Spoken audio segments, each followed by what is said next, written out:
আপনি শেখ মুজিবকেও ভারতের এজেন্ট বলতে পারেন। শেখ হাসিনা প্রশিক্ষিত এজেন্ট ছিল। আর পার্বত্য চট্টগ্রামে এই সন্তুলার মা, উনি ভারতেরই একজন এজেন্ট। আমি এই পার্বত্য চট্টগ্রামে যে বিশৃঙ্খলা যেটা দেখি আজকে থেকে দীর্ঘদিন বা দীর্ঘ বছর পূর্ব থেকে, এটা হচ্ছে আমি মনে করি পশ্চিমাদের একটা এজেন্ডা ভারত দিয়ে বাস্তবায়ন করার টোটালি একটা পরিকল্পনা। বাংলাদেশে ভারতের অনেকগুলো এজেন্ট ছিল। আপনি শেখ মুজিবকেও ভারতের এজেন্ট বলতে পারেন। শেখ হাসিনা প্রশিক্ষিত এজেন্ট ছিল। আর পার্বত্য চট্টগ্রামে এই সন্তুলার মা, উনি ভারতেরই একজন এজেন্ট। কিছুদিন আগে দেখলাম একটি মেয়ে রেপ হলো পার্বত্য চট্টগ্রামে। সেই রেপের কারণে পুরো পার্বত্য চট্টগ্রামে আন্দোলন হলো, হরতাল অবরোধ হয়ে গেল।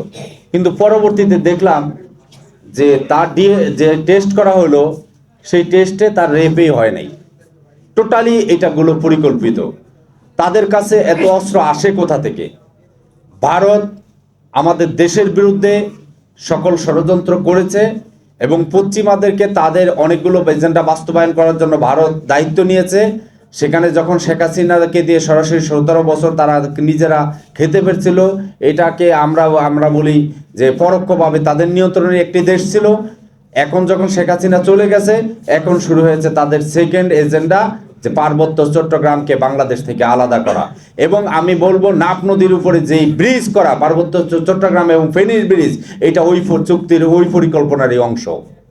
সুতরাং আমাদের সজাগ থাকতে হবে। রাজনীতিবিদদেরকে সজাগ না হলে এই দেশের মানচিত্র কিন্তু ঠিক থাকবে না। এটা দীর্ঘ পরিকল্পনার বিষয়।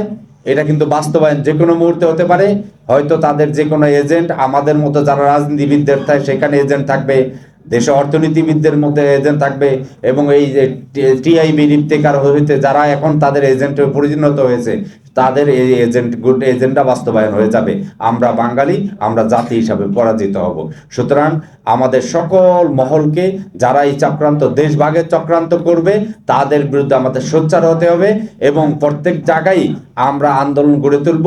প্রয়োজন পরবর্তীতে এই গভর্নমেন্ট তো আছে, তাদের প্রতি অনুরোধ থাকবে যে সেনাবাহিনীর ওইখানে উপস্থিতি বাড়ান, এবং না হলে এত বড় ভারী ভারী অস্ত্র আর্মির কাছে নাই, তাদের কাছে আসবে